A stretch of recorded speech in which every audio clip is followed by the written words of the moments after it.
नमस्कार, स्वागत है आप सभी का। स्टार्ट करेंगे फर्स्ट क्वेश्चन से। पहला प्रश्न यहाँ पर है, राष्ट्रमंडल खेलों का प्रारंभ किस वर्ष हुआ? जो अभी हाल ही में राष्ट्रमंडल खेल हुए हैं उसको आपको अच्छे से देख लेना है करंट अफेयर्स के अंतर्गत। वहाँ से एक प्रश्न कम से कम आने की संभावना बहुत ज़्यादा है, एक प्रश्न आ सकता है वहाँ से। तो राष्ट्रमंडल खेलों का प्रारंभ 1930 से हुआ था। सेकंड क्वेश्चन देखिए, निम्न में से कौन सा देश, इसको छोड़ दीजिए, निम्न में से किस वर्ष का ओलंपिक लंदन में नहीं हुआ था? 1968 में। दरअसल इसकी खास बात यह है 1968 वाले की कि ऐसा पहली बार हुआ था जब ओलंपिक लैटिन अमेरिकी देश में हुआ था। मैक्सिको में इसका आयोजन किया गया था। मैक्सिको लैटिन अमेरिकी देश, ऊपर उत्तरी अमेरिका महाद्वीप, नीचे दक्षिणी अमेरिका महाद्वीप, बीच में जो है लैटिन अमेरिका बोलते हैं। एक न्यूट्रॉन पर कौन सा आवेश होता है? न्यूट्रॉन जो है आवेश रहित कण होता है, इस पर कोई आवेश नहीं होता है। न्यूट्रॉन और प्रोटॉन परमाणु के नाभिक में स्थित होते हैं। प्रोटॉन पर धनावेश होता है और इलेक्ट्रॉन जो है बाहरी कक्षा में चक्कर लगाते हैं और इस पर जो है ऋणावेश होता है। परमाणु उदासीन होता है सामान्य अवस्था में। भारतीय संविधान के अनुच्छेद 12 से अनुच्छेद 35 तक मुख्यतः मौलिक अधिकारों से संबंधित है, जो कि भारतीय संविधान के किस भाग में दिए गए हैं? तो भारतीय संविधान के भाग 3 में इनका वर्णन मिलता है। अनुच्छेद 12 से लेकर के अनुच्छेद 35 तक कुल 6 मूल अधिकार हैं। पहले 7 थे। संपत्ति का मूल अधिकार को विधिक अधिकार बना दिया गया। अनुच्छेद 300 के 1 में संपत्ति के अधिकार को डाल दिया गया। वर्तमान में मूल अधिकारों की संख्या टोटल 6 है। अनुच्छेद 14 से लेकर के 18 तक समानता का अधिकार। अनुच्छेद 19, 20, 21, 22 शोषण के विरुद्ध अधिकार। अनुच्छेद 23, 24 नहीं, अनुच्छेद 19, 20, 21, 22 स्वतंत्रता का अधिकार है।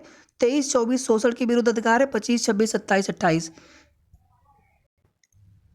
25, 26, 27, 28 तक शिक्षा एवं संस्कृति संबंधी अधिकार हो गया। 29, 30 में जो अल्पसंख्यकों के लिए है। और अनुच्छेद 32 में संवैधानिक उपचारों का अधिकार, जिसके अंतर्गत माननीय सर्वोच्च न्यायालय के द्वारा रीट्स जारी की जाती हैं। तो ये टोटल 6 मूल अधिकार होते हैं। मूल कर्तव्यों की संख्या 11 है। मूल अधिकार अमेरिका के संविधान से लिए गए थे। मूल कर्तव्य रूस के संविधान से लिए गए हैं। मूल कर्तव्य 42वां संविधान संशोधन, जिसको मिनी संविधान भी कहा जाता है, 1976 में मूल कर्तव्यों को संविधान में जोड़ा गया था। ये सभी क्वेश्चन इंपॉर्टेंट है, फिर से सुन लीजिए। भाग 3 में अनुच्छेद 12 से लेकर के 35 तक मूल अधिकार को अमेरिका के संविधान से लिया गया है और मूल अधिकारों की संख्या 6 है। मूल कर्तव्यों की संख्या 11 है वर्तमान में। जब ये शामिल किए गए तो उस समय 10 थे, लेकिन एक मूल कर्तव्य को बढ़ा दिया गया था। मूल कर्तव्य 42वां संविधान संशोधन 1976 के द्वारा संविधान में ऐड किया गया है। अनुच्छेद 51 के 1 में शामिल किया गया है, भाग 4 के 1 में। मूल कर्तव्य भाग 4 के 1 में और अनुच्छेद 51 के 1 में। भाग 4 में है क्या बेसिकली? भाग 4 में क्या है? अनुच्छेद 36 से लेकर के 51 तक भाग 4 है। नीति निर्देशक तत्व हैं इसमें, और इसी भाग 4 के 1 में मूल कर्तव्य है और 51 के 1 में मूल कर्तव्य है। 42वां संविधान संशोधन 1976। सरदार स्वर्ण सिंह समिति की अनुशंसा पर मूल कर्तव्यों को रूस के संविधान से लिया गया है। त्वचा, मुंह, आहार नली, रक्तवाहिनी नली का स्तर, फेफड़ों की कुपिका, वृक्कीय नली आदि सभी किस प्रकार के ऊतक से बने होते हैं? एपिथेलियम ऊतक। याद रख लीजिएगा, एपिथेलियम ऊतक कहाँ कहाँ पाए जाते हैं? त्वचा, मुंह, आहार नली, रक्तवाहिनी नली का स्तर, फेफड़ों की कुपिका, वृक्कीय नली आदि जो है ये एपिथेलियमी ऊतकों से बने होते हैं। इसका एक नाम और भी होता है, इसको बोलते हैं उपकला ऊतक। उपकला ऊतक, तो एपिथेलियमी बोला जाए या फिर उपकला ऊतक। तो आपको याद रखना है, ये शरीर के भीतरी भाग साथ ही साथ शरीर के बाहरी भाग का भी निर्माण करते हैं।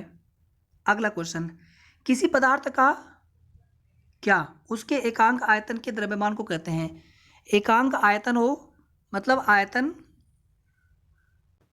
और ऊपर यहाँ पे द्रव्यमान कर दीजिए, तो क्या मिल जाएगा यहाँ पर आपको? घनत्व मिल जाएगा। एकांक आयतन में उपस्थित द्रव्यमान को घनत्व कहा जाता है। ऐतिहासिक लखनऊ समझौते के निर्माता तथा विख्यातमन होने के लिए हिंदू मुस्लिम एकता के राजदूत की उपाधि से किसे सम्मानित किया गया था? 1916 में 1916 में लखनऊ समझौता होता है। इस समझौते की दो खास बातें हैं। पहला खास बात तो ये है कि इसमें नरम दल और गरम दल कांग्रेस के उनका आपस में समझौता हो जाता है। साथ ही साथ कांग्रेस का मुस्लिम लीग के साथ भी समझौता हो जाता है। 1907 में सूरत अधिवेशन में कांग्रेस का विभाजन होता है। 1906 में मुस्लिम लीग की स्थापना होती है और 1916 में लखनऊ अधिवेशन में कांग्रेस के नरम दल गरम दल जो कि 1907 में विभाजित हो गए थे उनको वापस से विलय हो गया और साथ ही साथ मुस्लिम लीग के साथ भी समझौता हो गया था। इसमें दो लोगों की भूमिका बहुत महत्वपूर्ण थी। पहली भूमिका थी मोहम्मद अली जिन्ना की और दूसरी भूमिका थी सरोजनी नायडू की। सरोजनी नायडू की, याद रखिएगा इसको। थोड़ा सा यहाँ पे फास्ट चल रहे हैं तो प्लीज़ आप चीज़ों को ध्यान से सुनते चलिए। निम्न में से किसका शरीर सिर से पूंछ तक खंडित होता है?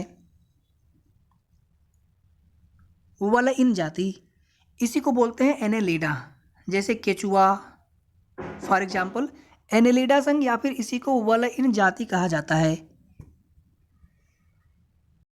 जोंक भी इसी के अंतर्गत आते हैं। बहुकोशिकीय जीव होते हैं ये। अगला क्वेश्चन है भारत का सुदूर पूर्वी बिंदु है, तो यहाँ पर राइट आंसर हो जाएगा किबिथु। किबिथु कहाँ पर स्थित है? अरुणाचल प्रदेश में स्थित है। भारत में सबसे पहले सूर्योदय अरुणाचल प्रदेश में होता है। तो सबसे पूर्व में स्थित राज्य पूछे तो भी अरुणाचल प्रदेश, और सबसे पूर्वोत्तर बिंदु पूछे, सुदूर पूर्व बिंदु पूछे तो किबिथु। अगर पश्चिम में पूछे तो गुजरात राज्य है, और पश्चिम में बिंदु कौन सा होगा? गौर माता होगा। इसी तरह से उत्तर में अंडमान, माफी चाहूँगा, उत्तर में इंदिरा कौल और दक्षिण में अंडमान निकोबार द्वीप समूह में इंदिरा पॉइंट। अगर मुख्य भूमि से पूछा जाएगा तो कन्याकुमारी, अगर सुदूरतम दक्षिणतम बिंदु पूछा जाएगा तो इंदिरा पॉइंट। तो पूर्वी बिंदु किबिथु, पश्चिमी बिंदु गौर माता, उत्तरी बिंदु उत्तरतम बिंदु इंदिरा कॉल और दक्षिणतम बिंदु इंदिरा पॉइंट। मुख्य भूमि से दक्षिणतम बिंदु कन्याकुमारी। भारतीय संसद के परिप्रेक्ष्य में शून्यकाल किसे कहते हैं? तो शून्यकाल भारत की देन है। ये क्वेश्चन पूछा गया है एग्जाम में। शून्यकाल किस देश की देन है? शून्यकाल भारत की देन है। सुबह 11 से लेकर के 12 बजे तक का समय होता है प्रश्नकाल का भारतीय संसद के परिप्रेक्ष्य में, और 12 से लेकर के 1 बजे तक का जो समय होता है ये होता है शून्यकाल का समय। 1960 में इसकी शुरुआत हुई थी शून्यकाल की। और इसमें होता है क्या है, जैसे प्रश्नकाल में क्या कि पहले से सूचना दी जाएगी कि हमें ये प्रश्न पूछना है। उसमें भी तारांकित अतारांकित प्रश्न होते हैं, उसके बारे में बताएंगे आगे हम। लेकिन यहाँ पर जो प्रश्न पूछे जाए और उसके पूर्व से सूचना न दी गई हो, उन प्रश्नों को शून्यकाल में उठाया जाता है। तो यहाँ पर राइट आंसर हो जाएगा शून्यकाल किसे कहते हैं? तो प्रश्नकाल के तुरंत बाद का समय। प्रश्नकाल 11 से 12 बजे तक और शून्यकाल 12 से 1 बजे तक। प्रश्नकाल में पहले से नोटिस देकर के प्रश्न पूछे जाते हैं, तारांकित और अर्ध तारांकित प्रकार के प्रश्न। शून्यकाल में बिना किसी पूर्व सूचना के प्रश्न पूछे जाते हैं, जो प्रश्न अति महत्वपूर्ण होते हैं सार्वजनिक दृष्टि से। लुसाई बोली किस राज्य में बोली जाती है? लुसाई बोली मिजोरम में बोली जाती है। और इसी लुसाई बोली को जो एक अन्य नाम से भी जाना जाता है दूहलिहन। दूहलिहन। मिजोरम में अंग्रेजी भी बोली जाती है, नागालैंड में अंग्रेजी बोली जाती है, नागालैंड में नागा भाषा बोली जाती है, मिजोरम में लुसाई भाषा बोली जाती है। इसी को दूहलिहन कहा जाता है। सबसे बड़ा तारामंडल किसे माना जाता है? तारों के समूह को तारामंडल कहते हैं, और इसमें हाइड्रा सबसे बड़ा तारामंडल है। हाइड्रा सबसे बड़ा तारामंडल है। और तारामंडलों की कुल संख्या कितनी है? 89, 88 मत करिएगा, 89 होगा राइट आंसर। तारामंडलों की ये प्रश्न पूछा गया है। और एक शब्द और आता है निहारिका। निहारिका किसे कहते हैं? तो निहारिका एक प्रकाशवान आकाशीय पिंड होता है। निहारिका कभी क्वेश्चन पूछ ले ऐसे ही, निहारिका क्या है? तो निहारिका एक प्रकाशवान आकाशीय पिंड होता है। पुस्तक the bird of time, songs of life, death and the spring के लेखक कौन है? तो the bird of time, songs of life, death and the spring के लेखक सरोजनी नायडू जी हैं। इनकी अन्य कुछ पुस्तकें आप सुन लीजिए। नीलाम्बुज, ट्रेवलर्स, सॉन्ग। ये भारत में किसी भी राज्य की सबसे पहली महिला राज्यपाल बनी थी। 1947 से लेकर के 1949 तक उत्तर प्रदेश की राज्यपाल बनी थी। क्वेश्चन नंबर नेक्स्ट देखिए इसके बाद। सुरेंद्र नाथ बनर्जी और आनंद मोहन बोस ने 1876 में इंडियन एसोसिएशन की स्थापना की थी। याद रखिएगा, सुरेंद्र नाथ बनर्जी और आनंद मोहन बोस 1876 में बंगाल में इंडियन एसोसिएशन की स्थापना की थी। इनको बंगाल के निर्माता भी कहा जाता है और ये कांग्रेस के 2 बार अध्यक्ष बने थे। भारतीय राष्ट्रीय कांग्रेस के सबसे अधिक बार अध्यक्ष 3 बार पंडित जवाहरलाल नेहरू और दादा भाई नौरोजी बने थे। सबसे अधिक समय तक मौलाना अबुल कलाम आज़ाद बने थे। भारतीय राष्ट्रीय कांग्रेस के अध्यक्ष पद पर सबसे अधिक समय तक रहने वाले, सबसे युवा भी वही थे। सबसे पहली महिला अध्यक्ष भारतीय राष्ट्रीय कांग्रेस की कौन बनी थी? एनी बेसेंट 1917 में। और सबसे पहली भारतीय महिला भारतीय राष्ट्रीय कांग्रेस की अध्यक्ष बनी थी 1925 में सरोजनी नायडू, कानपुर अधिवेशन में। इतने सारे फैक्ट हमने आपको बता दिए, याद रखिएगा। ओरियन तारामंडल को अन्य किस नाम से जाना जाता है? पहला वाला जो है हंटर, हंटर यानी कालपुरुष, शिकारी, ये सभी इसी के नाम है। ओरियन का हिंदी अर्थ ही होता है कालपुरुष। ओरियन का हिंदी अर्थ ही होता है कालपुरुष, कालपुरुष। ठीक है, तो ओरियन, कालपुरुष, हंटर, इसमें भी कई तारे होते हैं। तारामंडल आप लोग जानते हैं तारों के समूह को, और कुल 89 तारामंडल हैं जिनकी खोज अभी तक की गई है। चुंबकीय क्षेत्र की माप की इकाई क्या है? टेस्ला। तो ये सेशन यहीं पर समाप्त होता है। थोड़ा सा हम लोग यहाँ पर फास्ट रिवीजन कर रहे हैं और इसी तरह से हम लोग जितना हो सकेगा उतना प्रैक्टिस सेट और महत्वपूर्ण प्रश्नों की श्रृंखला आप सभी को मिलती रहेगी। वीडियो को आप सभी प्लीज़ लाइक कर दीजिएगा। लाइक करने के बाद ज़्यादा से ज़्यादा शेयर कर दीजिएगा और साथ ही साथ अगर आपने अभी तक चैनल को सब्सक्राइब न किया हो तो ज़रूर सब्सक्राइब कर लें। प्लेलिस्ट में जाकर के पहले की जितनी भी वीडियोज़ पड़ी हैं आप सभी देख लीजिएगा अगर आपने ना देखा हो तो।